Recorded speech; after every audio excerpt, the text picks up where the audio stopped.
Okay, I'd like to start this episode with a shout out to our good friend Shin. Oh, Shin. Wow, he probably begged you to do that, didn't he? What a pleasant surprise. He did not. Friend Shin, and then Josh. I'm currently shades you. owning Shin in pool right now, just so everyone knows. Owning him? In pool. Yeah, we never mind. Like that. billiards. That was supposed to be more like dramatic. Like in billiards. What? We play pool back and forth on our phones, you know? No, I don't know. You've never played the games on your phone texts? Like you got games on your phone? Yeah. Anyways. Well, the reason I want to shout out Shin, and also I'm going to throw in my friend Katie in there because they are just loyal listeners of Restless Hearts. Yeah, they're the best. Come on. And I really appreciate that. Come on. I can say outside of you and Jono, Katie was my favorite friend of yours at your wedding. Outside of myself And and my husband at my wedding, she was your favorite person at the wedding. Yeah, and all What of about- Keep in mind, we were both there. Yeah. I know, this is intentionally me throwing everyone on this podcast under the bus. And Katie, you're my favorite. Wow. She Well, really you're is right. the very best. She really is. But also, this weekend, so I've run out of fun questions. And so this weekend I was talking about that with a group of friends, and Shin was a part of it. That's what made me also think of Shin. And they gave me a couple of ideas. Okay, good. Okay. So this idea is sourced from Maddie Schlomer, who sourced it from Young Life. And it's very Young Lifey. So it's not a very kind of question. That's why I felt the need to give credit, because Okay, you that's guys would fair. be like, you didn't think of this. It's not That's me. not true. I believe it. Well, here it is. All right.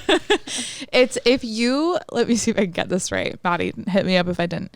If you could put a magic saddle on any animal This is a great question. Magic and ride around on it, and if it was an ant, you would be tiny. Like, it's like a magic saddle that makes it so that you can be This is good. wherever that animal So, goes. but it doesn't make small animals big. It makes you small. Yes, it I makes see. you proportionate to the animal. Gotcha. What animal would you put your magic saddle I on? have two clarifying questions. Okay. I One, didn't expect does that. the animal need to be real yeah. / alive today? Yes, Oh. it does. Then two, For me, I don't know if that's the Young Life way, Maddie, but for Okay. me, yes. if you would prefer a water animal, can you breathe underwater? Yes. Wherever it takes you, That's you the magic can part. withstand. Yeah. Got it. Ooh. Oh, This really? is really good. Oh my gosh, I'm glad you guys like it. Yep. I was going to say a velociraptor at first, but then Well, you said you it can't. has to be alive today. No fictional animals. Just kidding. My first thought Birds when she aren't real. asked was like a whale or a dolphin, but I actually think that would be terrifying. I would Oh, hate no, to I would be not wanna underwater. do that. No, even if you no. could breathe. Like, it just sounds like a scary place. It does sound like a scary place. In that the ocean is like 98% Like unexplored. horrifying. Yeah, it's terrifying. Yeah. So that's not it. Anything underwater. Man. So here's the deal. If I could pick fictional, it would be the giant eagles in Lord of the Rings. No, you don't get to. But But how about a regular and then eagle? just ignore let's it. I see. know, that in was real really life, like uncool, very uncool. in real life, A regular eagle. I wouldn't. Man. Yeah, something that could fly for sure. I actually was So- going to say bald eagle. Yeah, so. something that could fly, but I don't know if it would be an eagle. What's the biggest bird? An Like a- ostrich. An ostrich. But they can't fly. I hate Kenna just had like a visceral For anyone reaction. that's not watching this online right now. the two worst animals in the world. Ostrich and turkey. Peacock. Really? Is up there. Actually, no. That's a great one. Peacock would be pretty dope. All they do is peacocks walk can't around fly. and terrorize people. They can't fly. They can't Peacocks fly. at the zoo, maybe. Yeah, What that's- peacocks have you experienced that terrorize people? Peacocks are always known for terrorizing They're always people. at the zoo, like not in any. They're just like chilling in the walkways. It's like the only animal Never at the zoo mind, that's I got my allowed to final roam answer. free. What is it? It's a lion. This should have been obvious. 100% Aslan? a lion. Okay. Good. Yes. Okay. Good answer. Thank you. Garrett? Yeah, I think I'm going to choose something that flies. Also, I feel like being on the fastest entity Yeah. on the planet, which is a peregrine falcon. For real? Yeah. How fast? Yeah, it's Faster than a cheetah? faster than a cheetah. Like it can dive at like Wow. I'm gonna like if I don't know what you the just- number is. Clearly. But I was gonna make something up, and then my wife would look at me. She's like, "You didn't know that's the exact speed. You just chose a number." And I'd be like, "Exactly." All I'm saying is that when you hear the number of how fast a peregrine falcon dives, Peregrine. you are flabbergasted. It's like a couple hundred miles an hour. Dang. Are I'm not kidding. planes? Never mind. I'm not Wait. even going to ask that question. Pause. So How peregrine fast falcon. did you think planes go again? We had this conversation last week.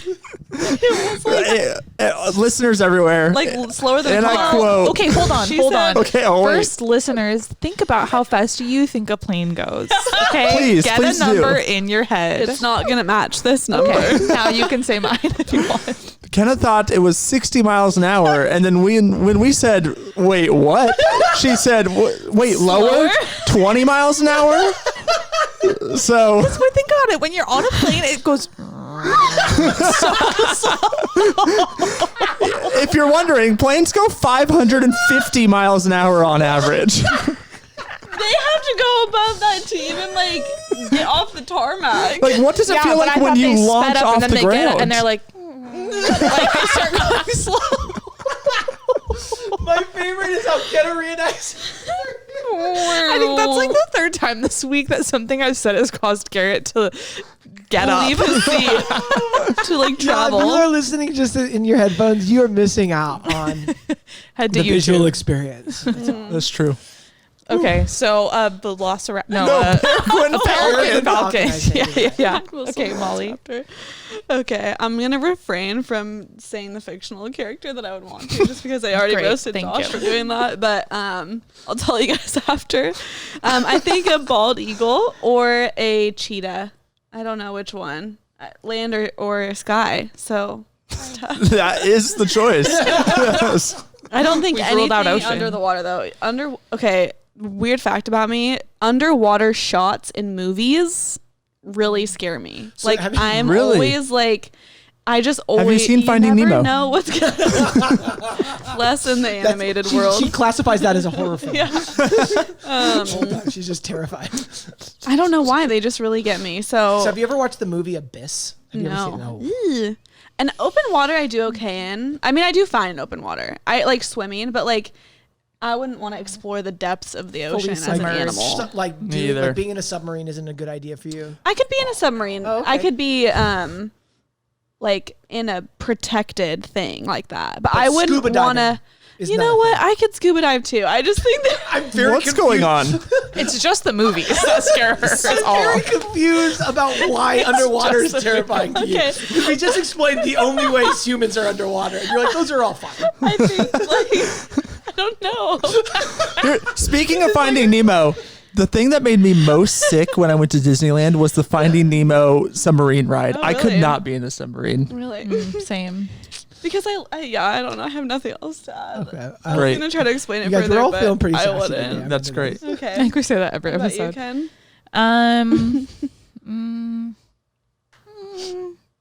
Maybe have you guys seen that little, those little Disney shorts or like those little, I don't know, maybe they're Pixar, those little short movies.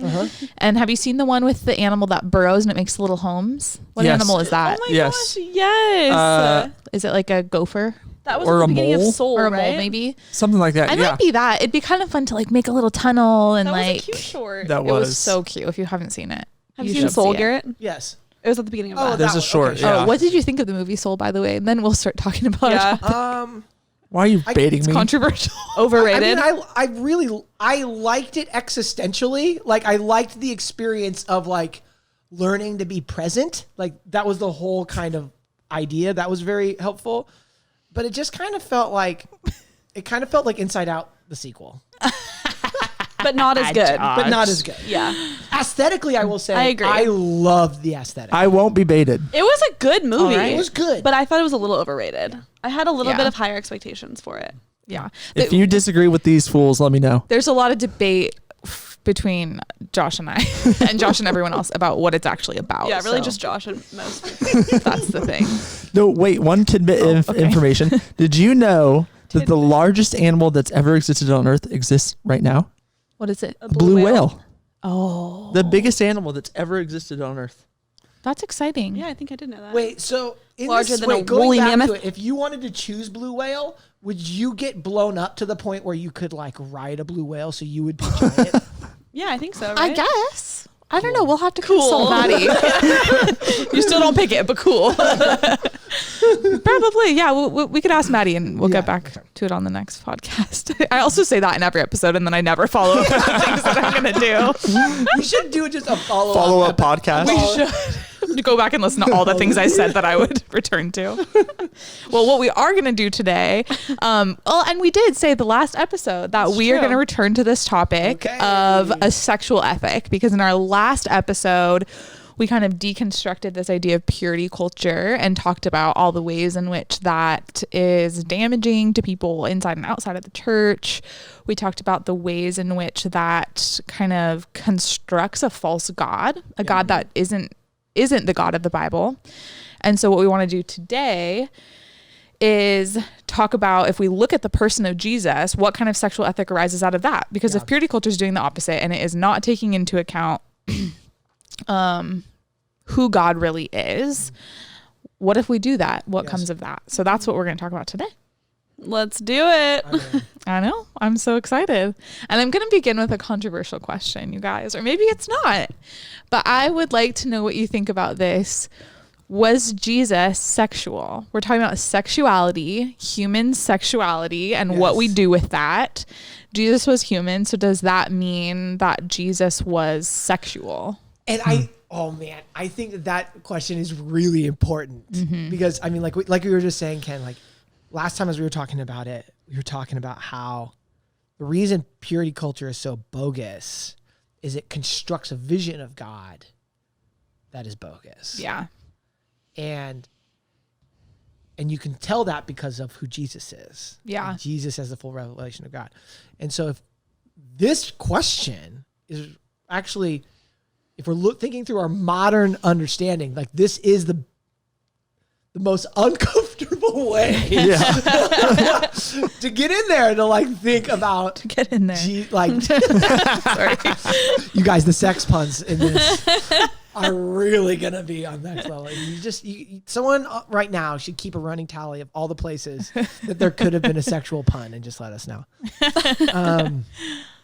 But yeah, I think this is a great question. Yeah. It makes me uncomfortable, so I don't want to go first. Like my inner Catholic child. I'm like, oh, I don't know. Yeah. It sounds like the question middle school boys ask each other. They're like, "Do you think Jesus like desired sex?" Had urges? Yeah. I mean, that's not what a middle school boy would say. Yeah. If you want to, Yeah, you're right. You're right. You like kind of So pause. I'm true. like, We can't say what a middle school Jesus had like deep levels of intimate desire for women. Like, What is that? Is that how you talk to middle school? that's how I vision all middle school boys talking right now. No, they would say, "Did Jesus get an erection?" That's what they would say. That's 100% That what is they would actually say. probably what they would say. Yep. Well, and maybe it's a helpful question too, like to answer, was Jesus sexual? What does it mean to be sexual? Like what is sexuality, as we're going to talk about it today? Yeah, and I think maybe I will go first because I all of a sudden had an idea. I think that to ask that question, we have to at least think about it in the terms that Jesus would describe his own sexuality. Right? So that's important, that you have to take on his like cultural vision, his philosophical vision, his spiritual tradition. That is the terms that we would have to think about it in. And then we can start then saying, when we say sex in our modern context, what does that look like in his cultural vision? I think that's the important thing. Yeah. Yep. Yeah, I think that partly what we're also meaning when we say, was Jesus sexual, like was actually, did he feel sexual feelings? Like, did he experience that at all? And I would say yes, because he's human. Like he was fully human as well as fully God. And so I think part of what it means to be human is also to experience sexuality, to experience like the feeling of sexuality. But it is important for us to define what does that actually mean? Like Garrett was saying, and according to the context as they existed in. And there's multiple ways that Scripture talks about that, and something I'm familiar with, like not very familiar with. And so, correct me if I'm wrong as I describe this, y'all. But that there are two actual words used in Scripture to describe kind of what we would call sexuality. Yeah. And they're the words ichad and yada. And ichad is used in a context of describing like oneness, and it's actually used in Genesis. And what we read in our Bible is like Adam and Eve knew each other, for example. No. Or the two left one another. They left their parents and they became one. Yeah. Yes. Ihad, yeah. Yes. And then yada is to know. That's right. Correct. Yeah. And to like intimately know and experience one another. And so I think that we all understand, and I'd hope that we understand that broadly, that sex is about, when we're talking about it, more than just like intercourse. Yes. And I think that we know that culturally, because I think that when we like desire to have sex, or when we feel that, I think that we all know that that is more than just desiring to feel good or desiring to experience like someone else's body. Like, I think that we recognize that when we do that, it's also like relating, we want to be wanted, we want to be known, we want to like experience intimacy with someone, like feel desired. Yeah, you want to feel desired, you want to express your own desire, your own desire to know. And so I think that when we talk about sex or sexuality, we have to kind of zoom out a little bit and view it more broadly than just intercourse, because I think that we know that it is broader than that, and the biblical vision of sex is much broader than that too, right.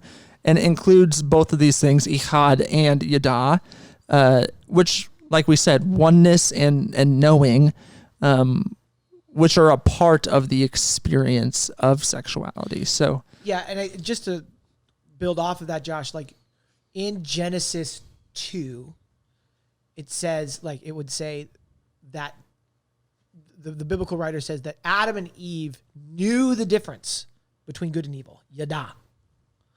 But then, and like shortly after, Adam and Eve were cast out of the garden, and right before they had Cain and Abel, it says Adam knew Eve, yada, and conceived a son, 2 sons. Yep. So both of these things, it's not just the knowledge of right and wrong, but also to know another person, yada. It means to have sex with them. So I think that in the biblical language set, there is this idea of knowing and being known. Yeah. Part of that knowing can include what we would say is like physical sexual intercourse. So what I'm hearing to say is that, yes, Jesus was sexual in the sense because he is fully human, he experienced, we are imagining, sexual desire. Like, we are interpreting that from Jesus's humanity. Yes. But we didn't explicitly say this, but Jesus didn't have sex. Yes. Like, we believe that Jesus as a human did not have sex. And so he was sexual, which what we can understand from that is that sexual desire in and of itself is not sinful. Correct. The existence of that and like the existence of sexuality, and I would say outside of the context of marriage, like, is not sinful because Jesus wasn't married in his humanness and didn't have sex.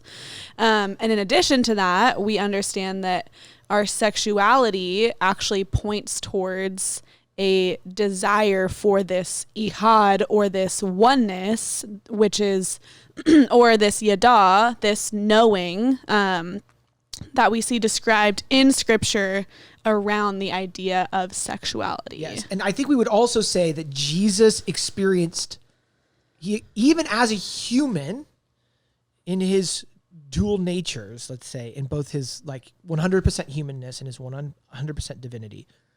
And we see this in Scripture as well, where Jesus says, I and the Father are one, are ichad, is the idea he's pushing at, which goes back to Deuteronomy 6, which is oftentimes called the Shema. It says, "Hear, O Israel, Shema Israel, that the Lord your God is one, Ihad."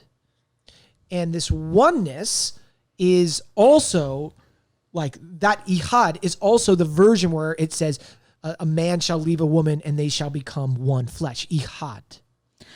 Yeah. Right? So Jesus then also experiences oneness with the Father. So Jesus both experienced the oneness of the Father, being totally, completely entwined with the Father, totally known also in him without having sexual intercourse as a human.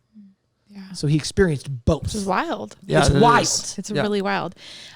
It might be helpful, G. Do you think you could simplify the difference between the two words, Yeah. Yada and Ihad? Yeah, so I would say that yada is the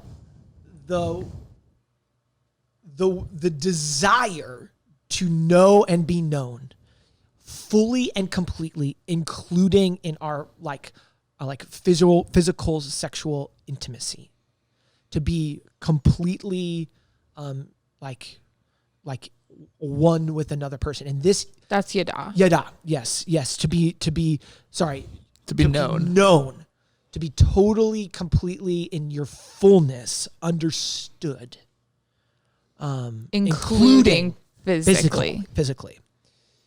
Ihad is let's say a more so a state of being where we understand it as and you can go back and listen to our Trinity episode, where there is a oneness, even though there's a oneness in multiplicity. So actually, like it might actually be helpful. Like one of the analogies for the Trinity is actually sexual union between a man and a woman. That there's more than just the sum of two people when two people are having sex. There is a love. There is a vulnerability. There is an interdependence that is happening in the act that is bigger than the two individuals that are there. That is one description of the Trinity. And so that is ihad, to be completely one with another in a way that also, in the Trinitarian understanding that we talked about, that also helps create newness. Out of it is creative. That is ihad. And that is because it expresses an identity of God, like a fundamental identity of God, the oneness of God. It also is intentionally put inside of a context of God's faithfulness. That God, in his oneness, never breaks fidelity with the multiple parts of the Trinity. Yeah. So when human beings are entering into that part of our image bearingness with one another, where we are becoming one, it is locked inside of a covenant that mirrors God's fidelity and faithfulness. So if we are to experience the oneness that God experiences in the Trinity in that sense, it also needs to be marked by like covenant faithfulness, lifelong covenant faithfulness, one that will not end from when you end, like when you start it to when it ends, at least in its ideal conception. So that being said, is that ihad is a subset of yada that helps you experience a part of God that helps show to the world God's oneness, God's covenant faithfulness, his never running awayness. So those are the two components. And I will also say, lastly, that ihad, that oneness, is temporary. Our version of it, at least how we experience it temporally, like on this side of it all, that it started in the garden, where it says like the two became one flesh. Adam and Eve became one flesh, but Jesus talks about this. You can read about this in the Gospels, where he's talking about at the end of all of it, marriage is no more. All you need is to be sustained by the Father, so that it is a temporary state of being that points beyond itself towards something that it represents, that being the oneness of God and his covenant faithfulness to his people. Yeah. Which honestly might be big news to some people. Yes. That marriage won't exist in heaven. Yes. I mean, that's kind of that's wild. what Jesus says. Yeah, on the new earth. And Kind of wild. Definitely. Yes. So it points beyond itself, beyond this. And so you get to experience a oneness here in one context. However, at least if you look at the biblical narrative and how Jesus talks about it, if that's the case, then being sustained totally and only by God, like Jesus did as a single celibate male in the first century, is the and this will be a big word, the eschatological vision, like how God always intended all of this to culminate. All of us are supposed to only be sustained by God. Yeah. So he experienced a version of what it means to be sustained, that God always intended each one of us to be sustained by that only. Yeah. I think that like final idea that you just expressed is how we can understand that Jesus was sexual without having sex. Yes. Not only does that mean that he had sexual desire, but also that he experienced the expression of his desire was actually found, like cultivated towards a desire for oneness that he existed in Trinity. Yeah, with God. And that was what it meant to like fulfill his sexuality in a sense. That his sexuality was fulfilled by the presence of God's Spirit. And which is also the love of his kind of a wild idea. Well, it's a wild idea because what it indicates is that sexuality itself points towards a desire beyond itself. Yes. Like it's a desire that points towards what we claim is fulfillment in God, and is intimacy with God, or oneness, or yada, like that we long to experience those things fully, and that sexuality is almost what we're saying is a form of a desire that points to that. And honestly, G, as you're talking about that, it as you're talking about marriage, it helps me, and I'm sure many others, like recontextualize the beauty of marriage in a lot of ways, of like the fact that marriage is an image of God's oneness with himself. Like, and it puts in context of like I think that sometimes for me at least, like marriage is just a cultural thing that I get caught up in the idea of what it is. I know it's lifelong. I know it's this monogamous relationship and commitment, but how it's directly attached to God's character and image is really interesting as well. And I think it is important to say, because I mean, we're doing this out of the deconstruction of purity culture, that Jesus did envision that having like genital sex was contained in the container of marriage. Yes. But for reasons that I think make us uncomfortable, like as modern Westerners. Right? Because for Jesus, it was like a lifelong monogamous commitment to another person. As a means to express the covenantal relationship that Israel had with their God. That Israel had but one God, so like followers of Yahweh had one partner, right? Which was like that sexual ethic as weird it is for Christians right now was as weird for the Hebrews in the ancient world. Like it was a weird commitment, but that's what they believed because everything was integrated for them in their belief structure. But in addition to that, in the same way that the Trinity, out of its self-sustaining oneness, created family and life and newness, that Hebrews and thus Christians and thus Jesus also believed that in sex, it leads to the creation of new family. Now, that does not necessarily mean, I know is wild for some people to think. So what I need to hear is that sex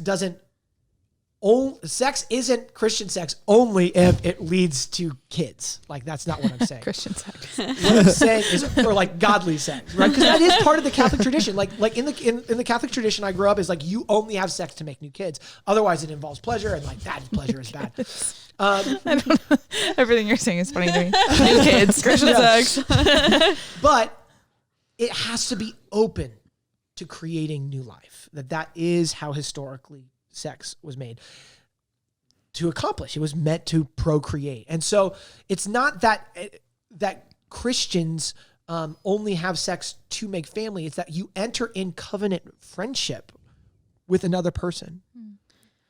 Yeah. And then you create new family out of that, and which in could include Jesus's- adoption. It could include and lots of things. In Jesus's vision of sex and sexuality, you could not remove the like reproductive element from his vision of that. Yes. In the same way, I would say that we are able even just to conceptualize that now, like that as we look to Jesus to construct a sexual ethic, there was no separation of covenantal marriage, sex, and reproduction. That they were all not one and the same, but they were all like linked. Yes. There was literally And I not the would say, technology to yes. prevent that. Yeah. Yes. Yeah. And I would say, and it's not just reproduction. I would say they would call it family. Yeah. The creation of family. And that's why it's huge when then the Apostle Paul says, like, you have been adopted into the family of God. Like, the whole point was to create an ethnic community, which requires reproduction to sustain God's promise to the world. So this is the sexual vision that Jesus is inhabiting, where he experiences the oneness with God, but he also experiences the knownness of God, the yada and the yihad. So that's the cultural vision that Jesus is then, that we need to inhabit to begin to work out what that means for us in a world today that does have contraception, that can have sex that doesn't lead to reproduction, that can have Christian marriages of people that don't want to have kids and don't feel called to have kids. And what does that mean for them to create family? Like, it raises a whole lot of questions. Which we won't be able to answer all of them today. Yeah, not even close. Yeah. Unfortunately, we spent too much time talking about peacocks. That makes me think of the Katy Perry song. Same. You guys know it? Really fitting for right now. It really is. Okay, I'll play it for you after. One of the things that's really interesting, I think, that we're saying that I kind of want you guys to like expand upon or clarify is because I think coming out of a conversation about purity culture, where sex is kind of reserved as this like special next level intimacy that you have in marriage. So if you never get married, you never have it, that level of intimacy. In purity culture, like that would be ideal, quote unquote. And what I'm kind of hearing you guys say is that there's actually a greater intimacy than sex that is fuller, and sex is one piece of that. Yes. Which we're also saying that Jesus himself, having not had sex, was able to experience a fullness of intimacy. Yes. Is that right? Is that Yes, what we're yes, saying? yes. Can you guys That's exactly what we're expand saying. upon that? Yeah. Yeah, I think that it goes back a little bit to sex itself points toward something fuller, something greater. Like it points towards a desire of fullness of intimacy, fullness of being known, fullness of oneness. and that sexuality points towards that. But I think that, yes, we are saying that there is a greater fullness that Jesus did experience in his sexuality, even without having sex, which is kind of wild to actually say. But what we're saying is that, like, if you are married and you have sex, you're not experiencing the fullness of intimacy. Yes. And if you're single and you aren't having sex, you also aren't experiencing the fullness of intimacy. That neither are experiencing the fullness of intimacy with God. Yeah. Because that actually happens in the end, Yes. like in the eschaton. And we're also saying that Jesus is the only human to experience that, because he experienced two things. He experienced one, ichad, oneness with the Father and the Holy Spirit. And he also experienced yada, like intimate knowing with the people around him, with God himself, and was able to experience the fullness of sexuality in that way.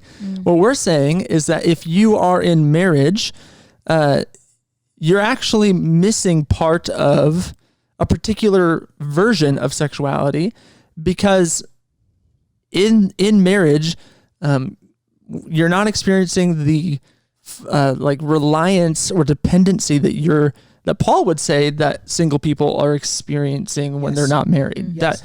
That all people, all creation is destined one day to be fully reliant upon God. And when you're single and you're not dependent on another person, you're experiencing a glimpse of that reality now. So when you're married, you're actually sacrificing that. Yes.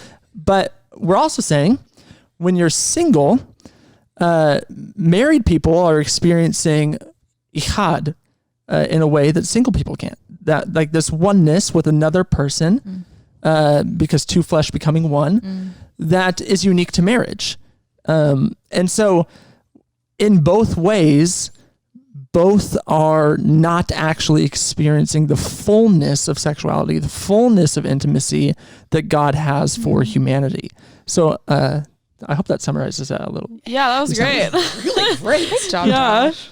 I think too. I appreciate you bringing up like the conversation around purity culture, because I think sometimes what we like to do, or what I've heard, is like almost this like convincing of like, if you're single, like, don't worry, you can like, I was gonna say like have sex with God, but then There are people that say that. Jesus is my that- husband. That crap drives me crazy. That's why I'm glad we're talking about it. I like wasn't gonna say it, and then I like said it anyways, but I think like there's this idea, like, exactly that, of like, don't worry, like, if you're single, everything's gonna be fine, because like you don't need marriage, you don't need sex, because you can experience the fullness of the same thing that married people experience in singleness. And what we're trying, I think, to help, I mean, honestly, ourselves understand, and all of you who are listening understand, is that there is an ultimate experience of intimacy that us humans on this earth will never be able to experience, like, because it's just not possible for us to experience the fullness of intimacy with God. However, we are able to experience like the most intimacy with God we can, no matter whether we are single or married. And then even one step further, in singleness and in marriage, we get to experience different types of oneness and yada, of ichad and yada. Like, they are different, and we recognize that, and we're not trying to pretend that singleness and marriage are the same. Like, that's just not true.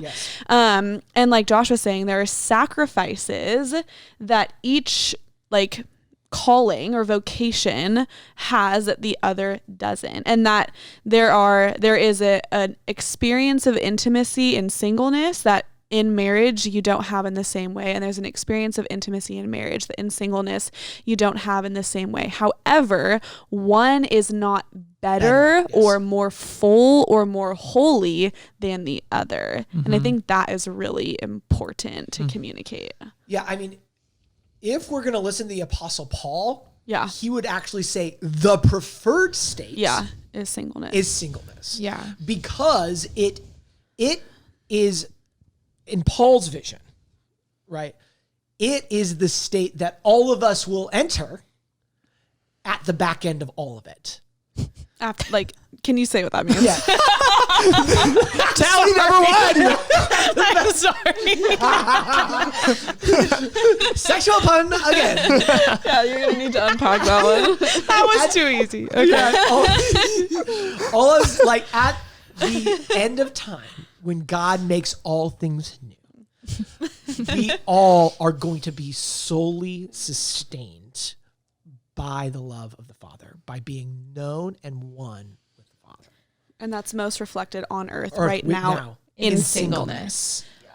I do think, though, that it's kind of important just to acknowledge that doesn't feel true in our culture. Like, Yes, I retweet. think it's really easy for someone to hear that and just be like, okay, giant eye roll. Like, it is not the preferred state experientially in our culture. Right. Yes. In our culture. And I think that this is what is so important, is that this is why purity culture Yeah. is a false, Yeah. as I want to go as far as to say is an idolatrous vision Yeah. of God that Right. our churches have bought into, that elevate marriage Yep. to a spot of idolatry. Yep.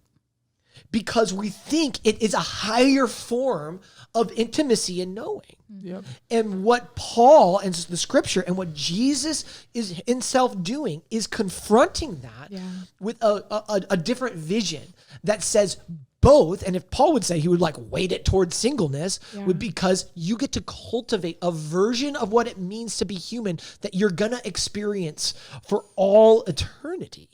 And you're doing that before. Yeah, you get a glimpse of it on earth. Yes. That you just don't get in marriage. Yes. But I was actually listening, I was listening to, and I should say listening, I was reading a queer theologian, a celibate gay Christian theologian. And what they were saying is that both exist to point beyond themselves, that singleness now feels like a sacrifice because it is. You're not experiencing the full, like a version of the oneness, but you are experiencing the eschatological reality that all of us will experience in the present. But it's pointing beyond itself in the longing for the oneness. Yeah.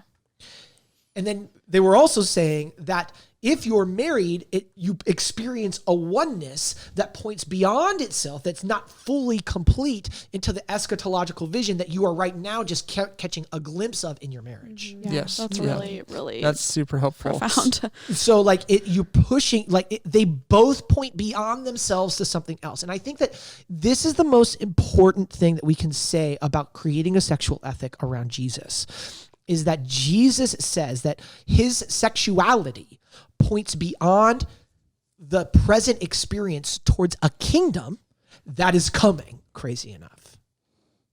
That the kingdom that is coming, that is already but not yet, because Jesus is bringing to the world, the way that he experiences sexuality is pointing to that thing that is coming. Yeah. The already but not yet, That's the so cool. longing that we have, that we then get to right now.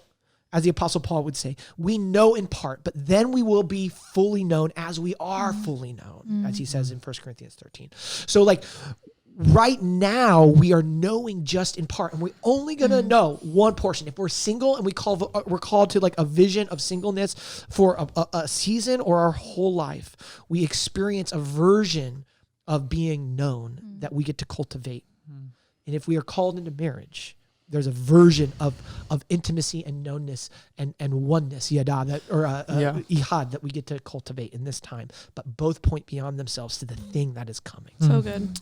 That's cool too, because what it does is, I think it invites us, like we were saying in the beginning, to have kind of be invited by the Lord to reconstruct our vision of reality. Because it's true, singleness in our current culture does feel like a greater sacrifice than marriage. But we're invited into to the renewing of our mind, a transformation of how we vision things and see ourselves in relationship to God, that is entering us into a kingdom that doesn't make sense to the one that we're in right now. Right. And I think that is what that does, is it reconstructs celibacy or like it reconstructs that into something that's like, oh, I'm being withheld from something that's good Right. for me. And instead you get to believe, no, I'm in a state of being that it can actually be beautiful, Yes. good, and like actually be something greater and unique than what I would be if I was married or if I was having Yeah. sex. And so it's really important to be invited into that vision, and that takes work. Like that is not Yeah. just like I'll get that quickly, but when you like, there's an invitation into being invited into the Jesus kingdom vision for sexuality, where instead of seeing sex as something that is just like withheld and like a right that I should be able to have it, instead it's actually like just another version of sexuality, but I experience this fullness of intimacy with God in a unique way that I know I wouldn't in that way. Yeah. And totally. that's really important for us to say, to understand, to get, because otherwise it just will feel like we're getting something restricted from us. It will feel Yeah. like God's cruel. It will feel like something's wrong because we actually have a different vision of kingdom. We have a different vision of sexuality altogether. Right. Well, it goes a little bit back to the first question of like, was Jesus sexual? Because I think it's interesting to think about the fact that Jesus was fully human, had sexuality the same way we possess sexuality as humans, but he wasn't, sitting around in his late 20s being like, oh man, I really wish I could have sex. Yes. Like sex,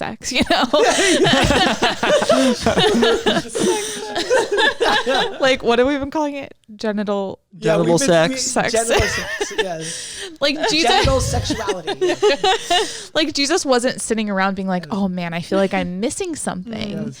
And so it goes back to that question is like, if he wasn't feeling like that, but he was a sexual being, human being, the same way we are, how was he expressing his sexuality? And therefore, how can we in singleness express our sexuality? Yeah, it's a good question. I think behind that question, what I hear is like having sex is just a part of being human, or like I hear having sex is a right or something that like I need to experience in my life, or like kind of thinking of Jesus like having that thought, or like imagining like people now being like, oh, I can't wait for this experience, like this is something that I need to have, or is owed to me, or is just a part of life. And I think it goes back to the idea of how culture has infiltrated our attempts to form a sexual ethic around Jesus, and that there are elements of the world we live in, especially in America, where we're bombarded with these values that actually make it really difficult to imagine a possible reality where we can experience intimacy in the way we were created for it without having sex. Like that's just, I think, fundamentally very difficult for a lot of even Christians to believe is true. But what we're saying is that sex is not required in order to experience the fullness of intimacy that we were created for. And so in the question, like how do we express sexuality in singleness, like looking at Jesus, I think a couple of ways. I think the first thing is to acknowledge that sexual desire in and of itself is not sinful. I think that's just important to name, because I think purity culture has taught an alternative view, like that your sexual desire in and of itself is wrong. And we see from Jesus that that's not true. Jesus never sinned and he experienced sexuality. And so that inherently is not sinful. However, I think in singleness, there is a call to actually sacrifice and offer up that desire to the Lord, and like to choose to offer your sexuality and to recognize it as something pointing beyond itself, and recognize that in a sexual desire, I'm going to try to say this like so it makes sense.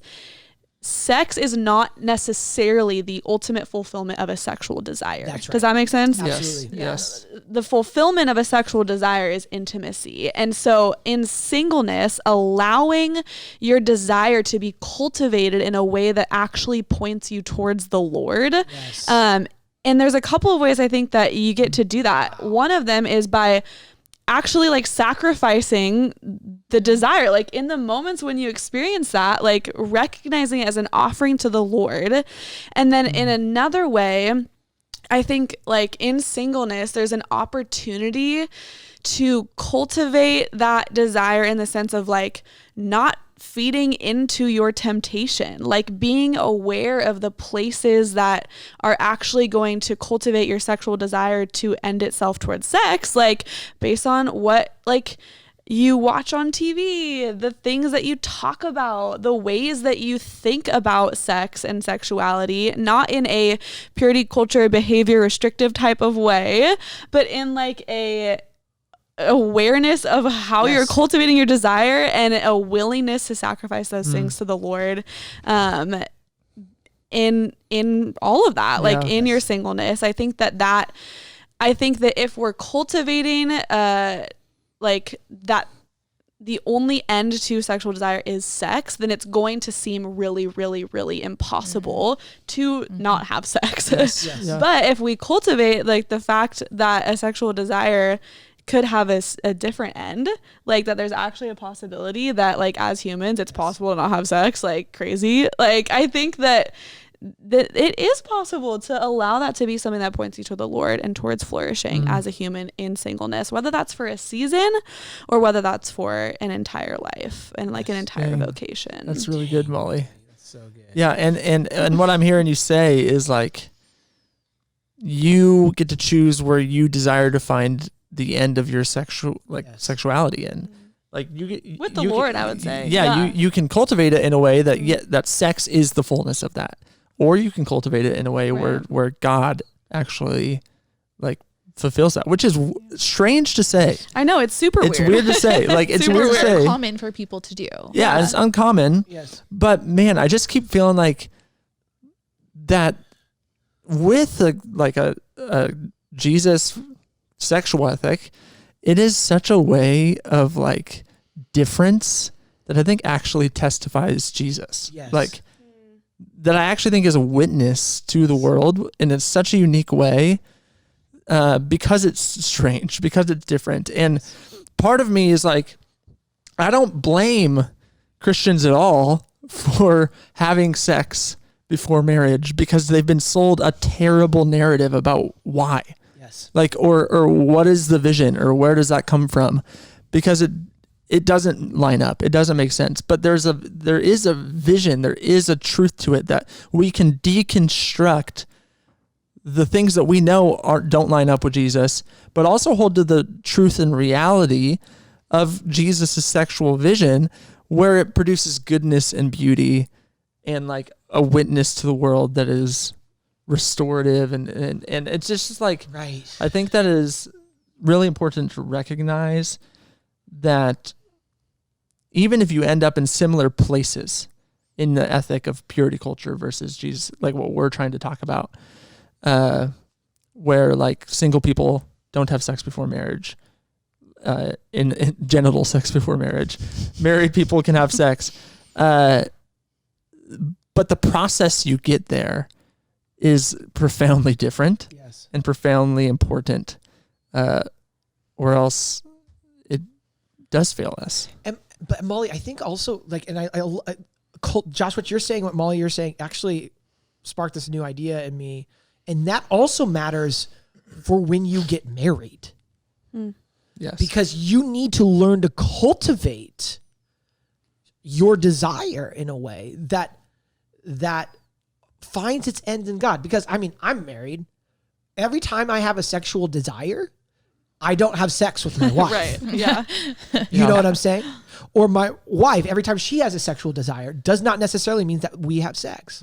So in those moments, I still have to learn to cultivate my sexual desires in a way that find their end in God. Right. And then there's a mutual submission to one another. Right. That's so good. where you get to enter into a oneness out of mutual consenting friendship and love and self-giving that then actually then allows sex to become the act of one and worship that it's always intended to be. So I think that Molly, it's also so important to say that even if you are married, you need to cultivate that as well. But when you do it inside of singleness or even vocational singleness for, let's say, your entire life, like that just begins to put you on a trajectory that is more in line with what at least Paul's vision and Jesus's vision of being completely and totally and sustained only by the presence of the Spirit, which is so beautiful. Yeah. Marriage doesn't solve all your problems. Yes, right. No. I'm like, right? Yeah. You're like, right? I mean, right. I'm only like, Totally. Yeah. One of the things, so once again, this is a kind of a follow-up episode to an episode that was like deconstructing purity culture. But purity culture is a strong current, right? And we've spent now 2 episodes talking about what a different sexual ethic could be and how that could be formed. So I'm curious if there was like one thing for each of you that you could tell people to kind of help us from drifting into purity culture. Like, what is the one thing about sex that you think people need to know and shape their sexual ethic around? It's kind of a big question, like the one thing, or just like the one way that you wish that people could think about it differently, or that you would like to encourage them to think about it differently. Yeah, I think for me, what I hope I could encourage people in, I think something I've heard, and we actually got a question sent in like through our Instagram kind of around this topic, and I've had conversations with like women in our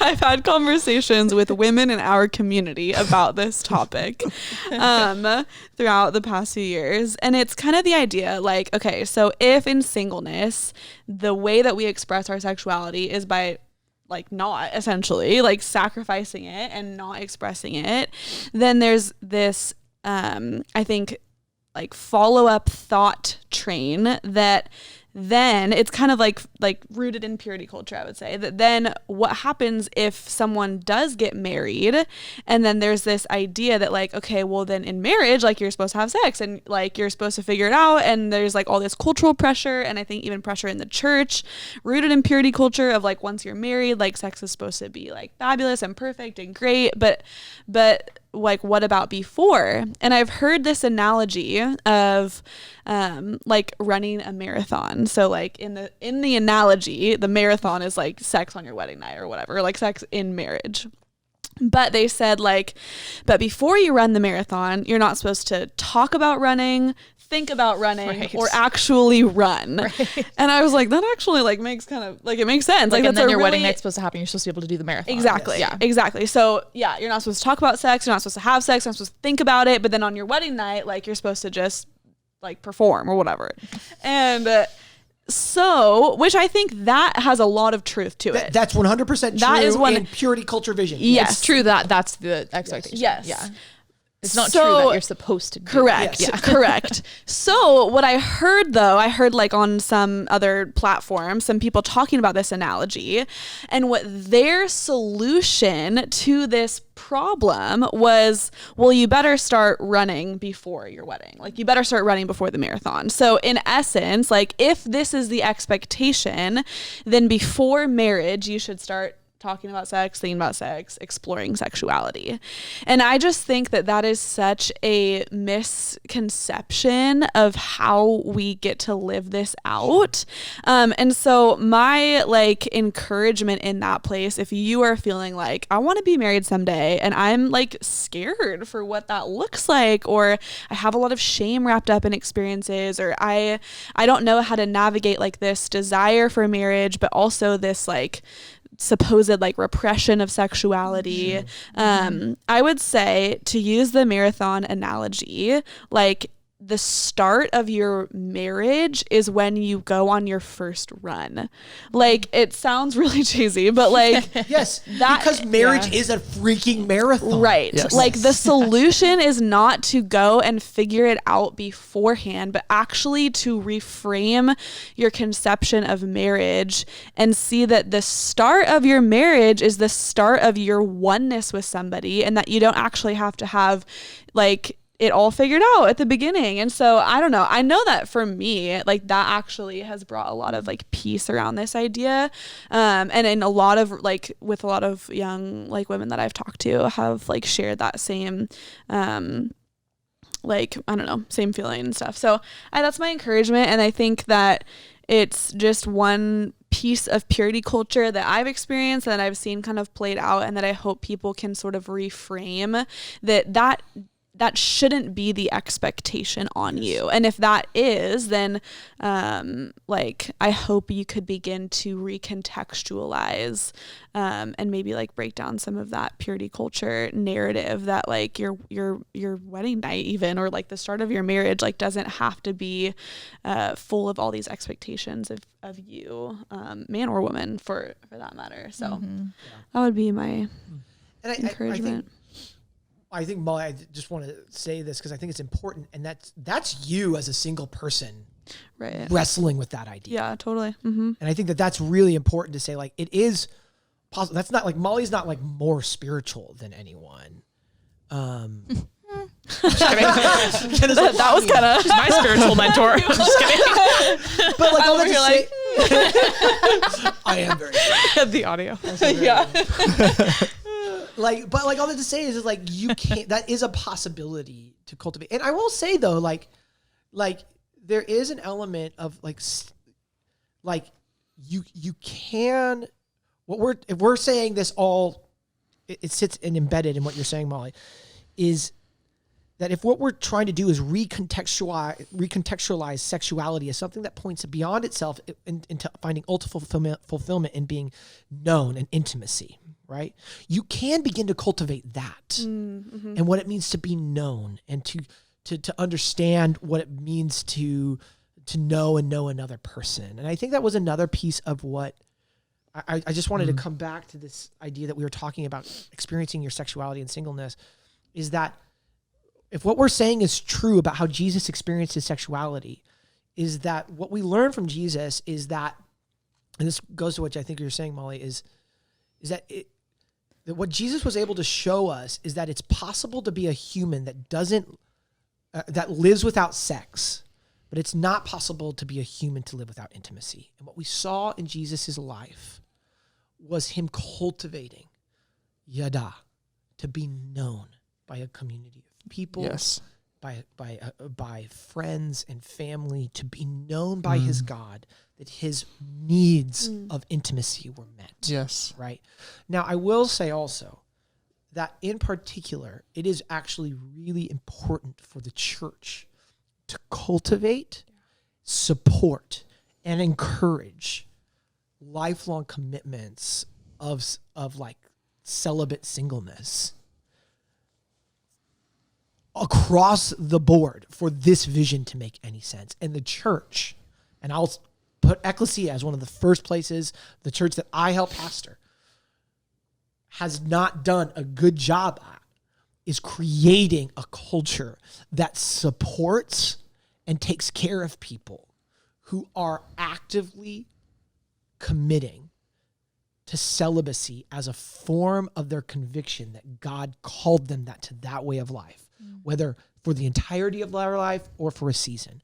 And if there is one call for the church right now that I think, in the midst of this like kind of space that we are in as a culture sexually, if we want to create and reassert the Jesus vision for a sexual ethic, this is the point that we need to press into. And we need to honestly smash the idol of family and marriage that we have built in the church and say there are viable calls to singleness for seasons or our life, and there's a viable call to marriage that we need to help you discern.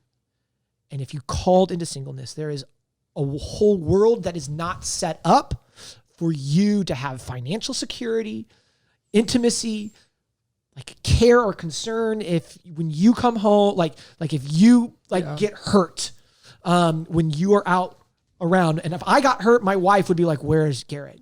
But if you are single, you might not have that. And what does it look like to cultivate a community of people that knows their single people in their midst, thinks about them, cares for them, understands that if they're called to this vision of life later in their life, what it means to have family and belonging and holidays and all of these things that happen when you have a family that our society is built around. Sorry, that was an important thing. Oh, that's really Totally. good. That was good. Really important to say. Totally.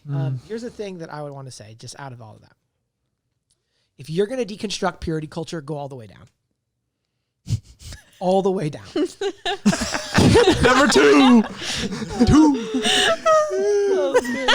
Deconstruct it all the way down.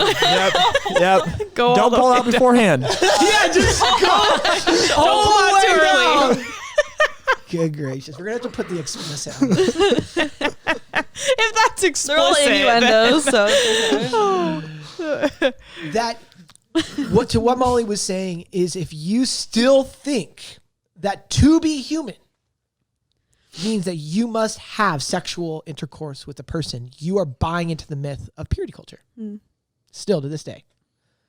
That if you want to deconstruct the myth of purity culture, you need to reconstruct a vision of humanity that means that you can be human and not have sex. And you fully can be a human and not have sex. Yeah. Because that's the vision that Jesus paints for us. Yeah. And if you have a hard time still believing that, then that means you are holding on to the culture that you want to actually reject. So when you deconstruct it all the way to the ground and allow the Holy Spirit to build it back up into a vision that is more robust than the one. And that's a scary thing because like every rom-com tells you another version of what it means. Every porn will tell you another version of what it means. That there is an insecurity because there is a lack of evidence that there is a different way to experience sexuality as a human. Right. However, that's the exact terminology that we have for faith. That you can believe something is true when there is there's not enough evidence or lack of evidence to the contrary, but you believe that God is showing you a version of it forward. So if you want to do that, have faith that God will meet you at the base of that deconstruction and resurrect a new world in front of you that is more profound than the one that you're presently experiencing. Let's go. Yeah, Come dude, on. Come on. And Follow I'd that, also Josh. say, here we go. I'd also say, Your voice sounded like middle school boy. I'd also say, you said we don't have evidence, but I'd argue in a sense we do have evidence that Love it. that sex doesn't fulfill intimacy. Yeah, right.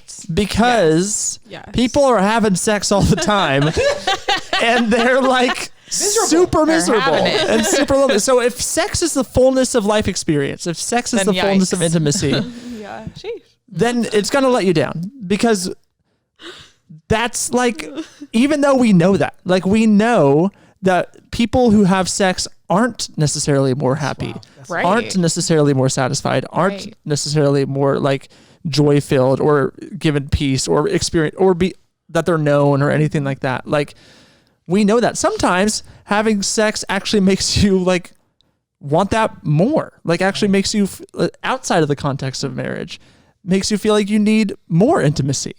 So there's like a level of like evidence I think that we actually do have in a way. Yes. That is like we have evidence that this thing doesn't fulfill the thing that we long for. Yes. Yeah. That doesn't mean that it like in the context of marriage that it isn't good or Yeah, that it it isn't also like doesn't mean beautiful. it's It doesn't bad. mean that it's bad in any Yeah. way. But if we're looking for it to be the fulfillment of intimacy, then I think we have evidence that it doesn't do that. Yes.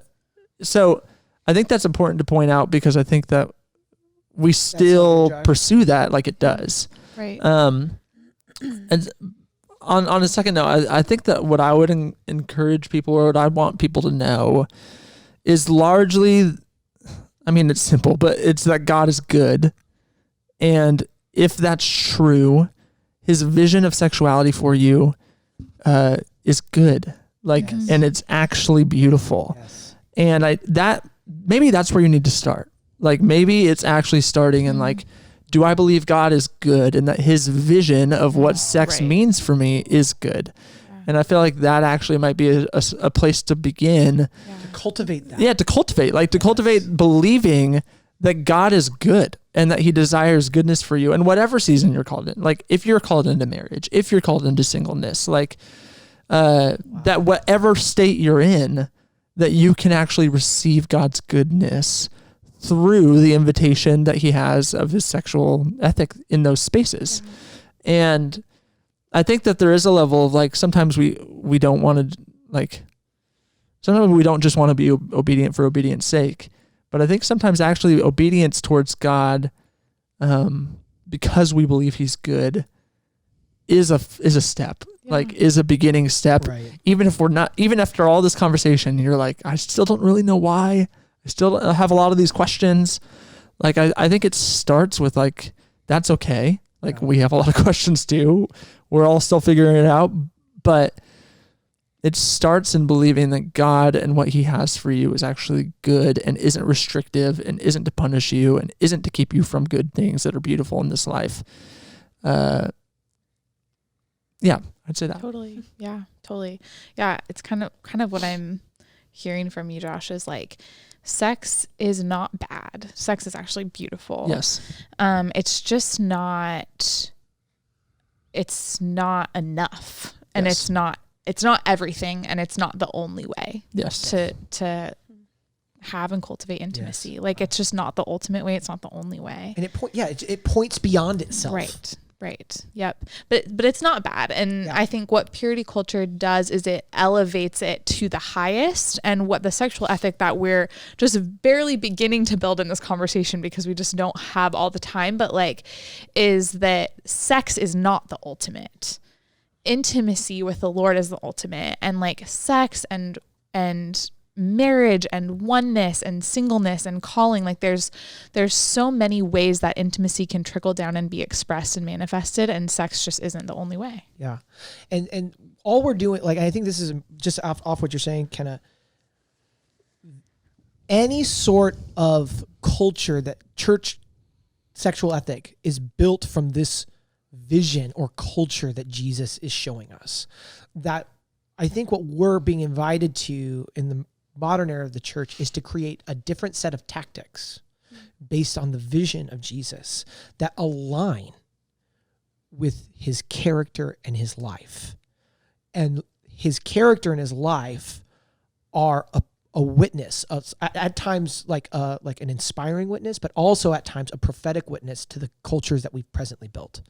So now we are invited as a community, as communities, wherever you're listening to this, wherever you are, to begin to create tactics based on Jesus's vision of sexuality that also align with his character, that don't leverage shame and fear to create behavior modification, but look to create like an embedded life of how your sexuality and your intimacy is found in a multifaceted, multi-connected community of people that involves single people, families, like the elderly, the widow, the poor, the orphan, all of that. How can we be known and know others? Oh, that's so good. That's a great place, guys, to end. Unless anyone wants to end on a sexual pun. Nope. Anybody got one? We have reached the climax of the episode.